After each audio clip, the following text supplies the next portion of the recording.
This is Conversations with Women in Sales, an award-winning podcast created by Barbara Giamanco, who hosted the first 67 episodes. Listen to interviews with amazing women about their journeys in their sales careers, often discussing sales leadership tips, ideas, and strategies. We aim to inspire women to consider a sales career and for some women to grow into sales leadership. Men, we appreciate your allyship. And now, your host, Lori Richardson. Big shout out to our official sponsor, Reprise, the leading full funnel, product-led growth platform. With Reprise, your sales team creates, presents, and shares product demos, perfectly customized for each step of your sales motion. Go to getreprise.com/women in sales. So today I'm really excited to talk with Katie Visco because of a number of things. Katie is an elite inside sales outbound district manager for retirement services at ADP. And Katie, I want to welcome you to the show. It's so great to have you here. Hello. Thanks, Lori. Yeah. Now, the thing that really struck me about you, and we've been lucky enough to be able to meet in person, which is great. Yeah. But you're an avid, accomplished runner. And when I say that, I mean, you're really accomplished. And you've done two things that most of us will never do. One is that you ran across the country, across America. And I believe, were you the youngest woman to do that? I was at the time. Yes, I was 23. Yeah, you were the youngest woman to run across America. I mean, I drove across America. So I can't imagine running. But then that wasn't enough. 10 years later, you ran across Australia and your support was on bicycle, right? Yes, my husband actually was the support. Typically, these kinds of runs have vehicle support. And so we would just want him to be, quote unquote, green. And so my husband rode a bicycle with a trailer with like 300 pounds of gear and water across the outback. Yeah. I don't know if it was crazy or you were, but it's awesome. And you did it. I just can't imagine what that must feel like to accomplish something like that. Did you feel like you were just on top of the world? You know, Australia in particular, that was the most recent. So that we were coming up on like the third year anniversary of completing that. And so what that feels like is one of those things in life that can never be topped. Like in no way can it be touched or topped. Yeah. And particularly because it was shared with the love of my life, like my husband. And so, and for America, I remember the feeling a couple of days after that, that was, over a decade ago, but I just remember that feeling of being really excited about how I wanted to continue the mission of that run. And that was just all about helping young people to think about what they love in life and take steps to just trying things out with the things that they like, whether it's a job or a passion project, etc. And you gave a lot of talks across the U.S., right? Totally. Yeah, that was mostly the purpose there was to get in front of and just communicate with as many people as possible. So, that was a 9-month journey and did about 200 speaking engagements with schools and even like Rotary clubs. Like it runs the gamut, but mostly youths, mostly middle school, elementary, and high school groups, and some running teams as well. I was just like, again, that kind of thing can't be topped. Totally different part of my life, but right. Oh, yeah. It is so impressive. And then you went and you've done a number of other things, some entrepreneurial things. People can look at on LinkedIn and check that out. But you found yourself in a corporate sales job, which was the role that you're in now is the first one you've done. Yes, if I'm not mistaken. And you've knocked it out of the ballpark with your hitting your goals and exceeding your goals all in your first individual contributor role. Yes. Yeah. So the whole thing, I think I'll just tell the story of how that came about. Like my whole life, I've been, the manager of my own shit, making decisions, running my own businesses and businesses in the past. I've been in the food world, like artisan food, particularly as my company, Hot Love Soup, which I'm still doing a little bit these days too. Love that. Yeah, so I just figured I would really like the experience, quote unquote, before I die, to be an employee. Just to feel what it would be like to not make all the decisions all the time and to have work and life boundaries. Like I do work at work and I do life, etc., outside of work. And so that's why I decided to apply for jobs. And this was 14 months ago that I'd started at ADP. Yeah. And I didn't have any, like many people that come on your show, they don't get into sales on purpose. I just wanted to get into financial services and become a CFP, I started by financial planner. And so I got into ADP, selling 401ks, kind of consultative as well, helping small businesses figure out what retirement plan they want.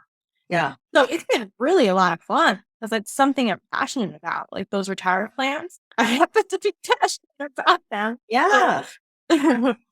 Yeah, that helps. As a business owner, I understand and appreciate that because when you leave corporate, you don't have all that push of the plans that the company's been investing in for you. You have to do it all yourself and you have to learn how to do that. At the same time, you're learning all the other things about building a business, and it can be overlooked. It can be tough. Yeah, it can be overlooked and just a decision a lot of business owners maybe don't want to make, but it is a wonderful benefit that companies offer out there. Yeah, absolutely. So that's so exciting. So you have this athletic background. You have I mean, I don't know if you feel competitive. You compete with yourself, right? I mean, is that what a runner does? I feel more competitive with myself than I've ever been in my entire life because the running, I never used to think of myself as someone who can achieve like the greatest heights. I just wanted to use my legs to help me get places. And so for me, I use running as a means to travel and experience other cultures and meet people. I didn't ever care about the times as much as I cared about where my legs could take me. And so I do think that there's an element of how running and being a runner overlaps with, my personality and the sales profession. There's a lot of overlap. But I find myself being incredibly competitive with myself in the sales world, which is really interesting. I was like, I didn't too. Yeah. Whenever I had a bad manager because I had 23 managers in my career. A lot of people have heard me talk about this before. And I used to love contests. And I wasn't very outwardly motivated by money and spiffs. I worked for this one company that had a closet called the prize closet or something that it really wanted something. If your numbers were the best for some period of time, you could go into this room and choose anything you wanted. And they had all these really cool prizes. I love that. It was so motivating to me. I could care less about other people because I'm not competing against others. And I think that's where people get confused about women in competition because many of us are competitive, but we're competitive against ourselves. And it's not at the loss. Like, I don't want you to lose in order for me to win, even if that may be the case. I'm not going to be as happy about that as, there are a lot of guys that I've sold with and around over many, many years who just had that, kill it, crush it mentality. And, whoever's left on the ground when we're done, that's kind of their growth and not mine. And women don't think that way in general, I don't think. But many of us can be very competitive. And I'm one of those people. I wasn't a runner. I wasn't a big sports person, although I've had athletes all around me in my life. But I wonder, do you think that do you practice more for your calls with prospects or I just wonder because of your athletic training and, it's not like I guess when you do a long distance run, it's kind of hard to practice, but you run all the time. So I guess maybe it's more about discipline, discipline to do more practice and preparation. Do you think? I think running has honed and chiseled me to be the person that I am. And so because I am who I am already, I find myself just being naturally myself in the sales role. And so what that means to your question is I'm absolutely I prioritize organization. I never practice my calls ever. Ever, ever, ever. I don't do any research prior to a call. That's just because you don't necessarily need to. With the type of selling that I do, it's a little bit more transactional. Yeah. And so, but I never practice my calls. I just have to set a process and a system.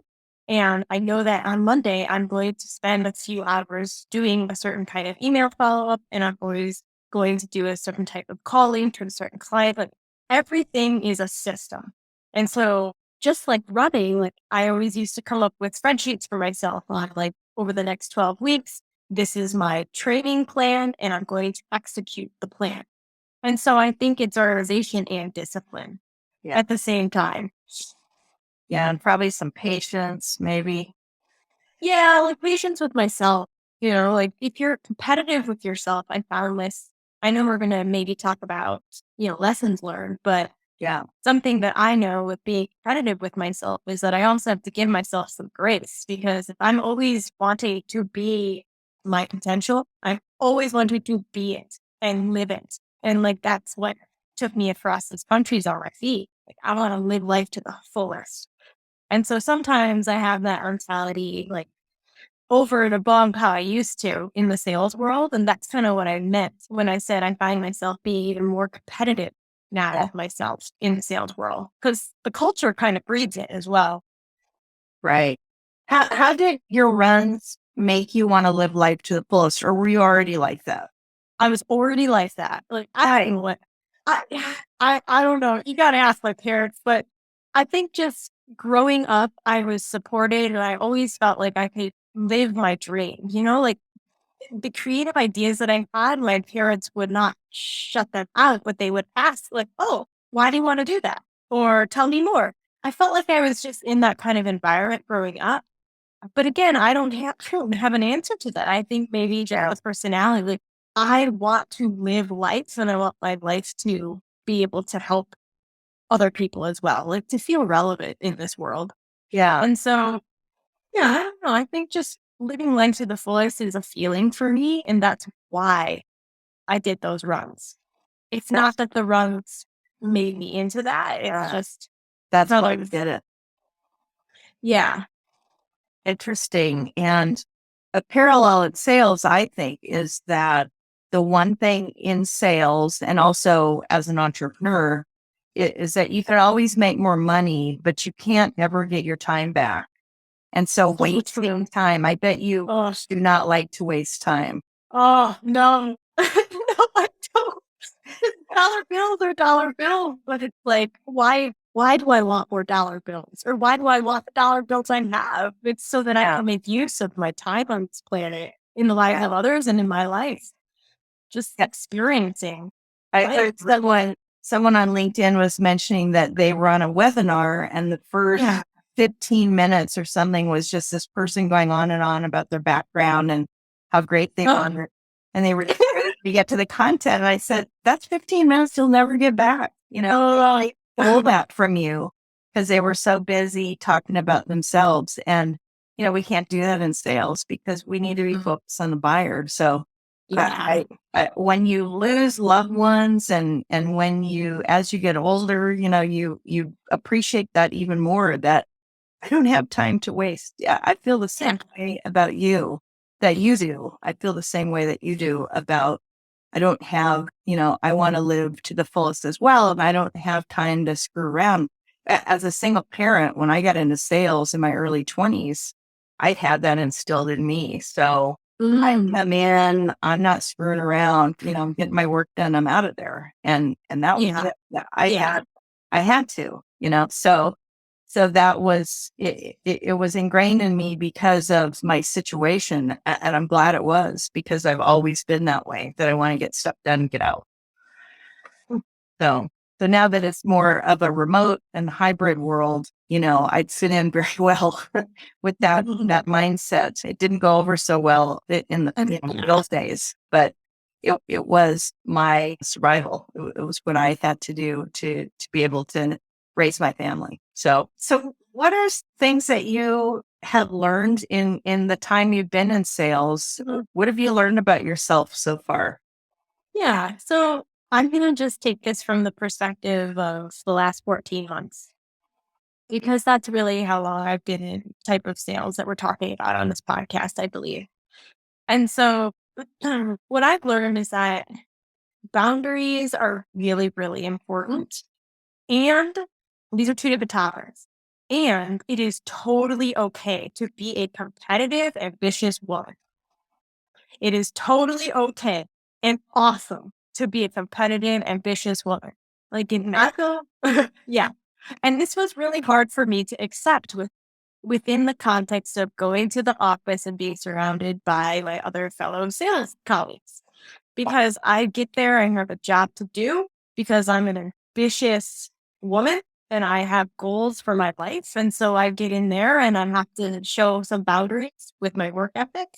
And I think just learning to be okay with showing and articulating those boundaries. Like there's no problem with showing up and having a goal to accomplish.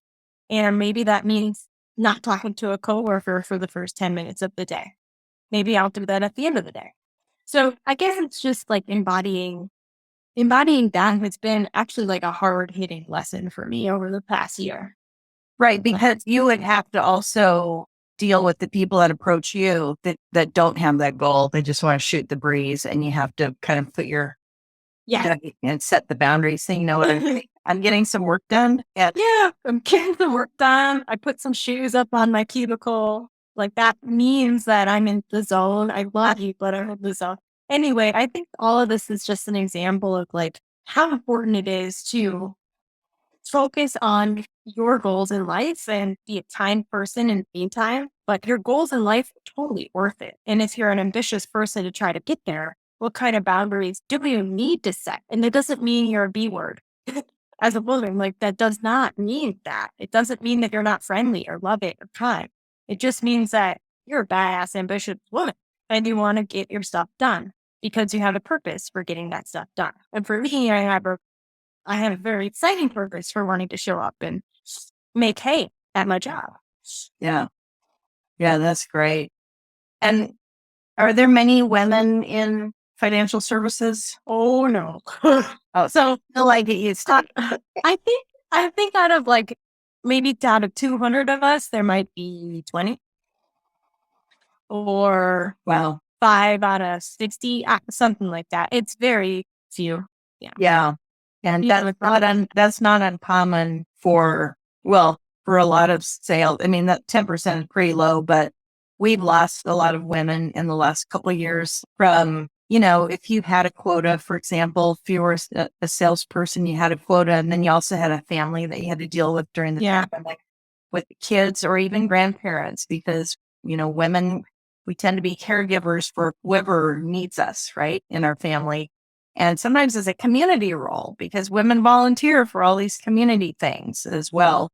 And if you had like your quota or your family, and you're getting a lot of pressure, I know a number of women who transitioned out of sales so that they wouldn't have a quota.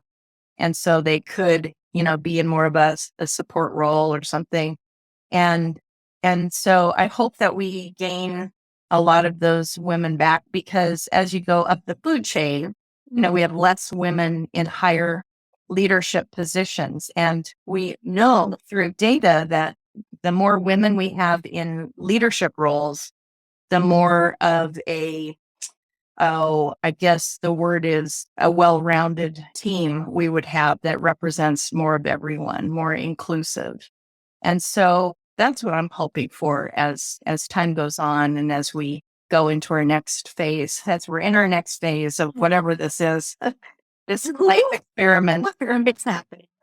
Yeah. So, but I wonder if you have any thoughts about that. Have you run into women who just didn't like to be in a sales role, or have you found some great peers? How do I answer that with being tactful? I have amazing peers. I love them. I love my team and I love everyone I've met at my company. Truly. I think that how do we get The broader world, the broader LinkedIn, because I know I'm connected to some cool women who are in sales. Yeah. I frankly, I just am so new in the corporate world that I'm just like, Lori, I'm like touching or putting my feet in the water here to even learn that sales is a career. Like when you and I last spoke, it's like, wow, this is a career? I can develop myself as a career in sales. Like it was only since we last met that I realized that this was a career. Yeah. I didn't know that. And so I don't know if I have perspective yet to answer that question. If I've heard women going in and out of sales, whether they like it or not. I do, however, this is maybe for women and men alike, but I do hear like how you got to take care of yourself in the meantime while you hold a quota. And so if you want to do really well and exceed your quota, you're going to get a higher quota next year. And so I have heard that that is something to be mindful of and that I'm trying to think about, because if I blow my quota away, like out of the water, then what does that mean for next year? And so I'm concerned with the sustainability of a quota system. Yeah. If you're just going to continue to get more and more or like higher and higher quotas. So I don't know if that's a female. I think that depends on leadership, company leadership, and different sales organizations are different. And I've been in situations where the more I accomplished, the higher my quota was. And you get to a point where it's not tenable that, I do so much. And then you have a little get together with, whoever you're reporting to and kind of lay your cards out on the table. And if, the company cares about you and wants to keep investing in you to be there, that it's a two-way street. It's not just, there are just so many ways a company can support you and not just keep raising things. But, the mindset is, we just keep getting bigger and bigger and bigger. So it depends, but I do believe it's leadership that helps and finding companies with good leaders, good, strong leadership and seeing people who exhibit some of the things that you believe in as well is a good thing for people when they're out there considering a sales role and considering companies to work for. So, because not everyone is like that, it doesn't all work that way, but some are very, very competitive and some become, like I said, untenable. Just, you can only do so much. I worked for companies where there was no cap on commissions and we made more than the president or the CEO of the company. And then there were other times when there were companies the leaders said, well, salespeople aren't going to make more than the leadership. So they kept, changing our comp plan. So I've seen it all different ways, from large companies to very small. And you have a lot of options. I guess that's what I'm saying, is that it's not one size fits all. It's also it's good for me to hear, and it's also good for anyone else listening that there are options out there. And I'm learning something in this conversation that like I actually need to understand and know who leadership is at a company so that my values are aligned with those at the company. So again, for anyone else listening out there, I suppose, Lori, you're saying there's definitely options. You just have to do some homework. Yeah, absolutely. And that can take up a lot of time and energy as well. Yeah. But it's all, in, planning to the future, I guess, looking at, and good companies will, see that if someone is concerned about whether it's their quota or commissions or whatever, it's on the leadership to keep talking about it and helping everyone know why it is the way it is. And if there are changes made, a lot of companies change once a year. That often will change your comp plan. The first thing we do is, open it up and try to figure out, what does this mean to me? And are there any loopholes? Is there any way I can maximize it? And that's kind of the way it always worked for me. But there are a lot of options out there, and a lot of companies, there's some new compensation companies now that companies are working with to help develop bonus structures and commissions and all sorts of things. So a lot of good resources out there. Maybe we'll post a list of them when we publish this episode. Oh, please. Can you? Yeah, absolutely. Absolutely. Huh. So you've been a fan of our podcast, which is fantastic. I love that. Have you listened to any other sales podcasts or read a book or anything that you would recommend? Yes. So I listen to a ton of podcasts. And so there's a few. There's yours, of course. And then there's also the Sales Enablement podcast with Anna Hall. Yes. And Fallon's a good friend of mine. Yeah, there's another one I love. It's called Millennial Sales with Tom Alamayo. I actually do not know how to pronounce his last name, Alamayo or something. But his energy is great, and he brings on wonderful guests and has insightful questions. So I listen to that one all the time, as well as there's a podcast out there, Rising Tide. It's particularly for women in leadership. And Margaret is the one who started it, and she has a background in sales. I don't know if this is a new podcast in the last year or two, but Rising Tide. Oh, very good. Yeah. That's great. Well, it is such a pleasure to have you on our show. And I know you're an inspiration to a lot of people because of your accomplishments so far. And I'm really interested to see, what the future holds for you. So I'm going to my eye out on what's going on with you. And, it's just been just a wonderful conversation. Really appreciate it. Katie Visco with ADP. She's a elite inside sales outbound district manager for retirement services, and continued success to you. Thanks, Lori. Thank you everyone for listening. Thanks, Katie. Thanks for listening to this episode of Conversations with Women in Sales. You can find all of our episodes at womensalespros.com/podcast. Help us spread the word, and let's change the face of B2B sales.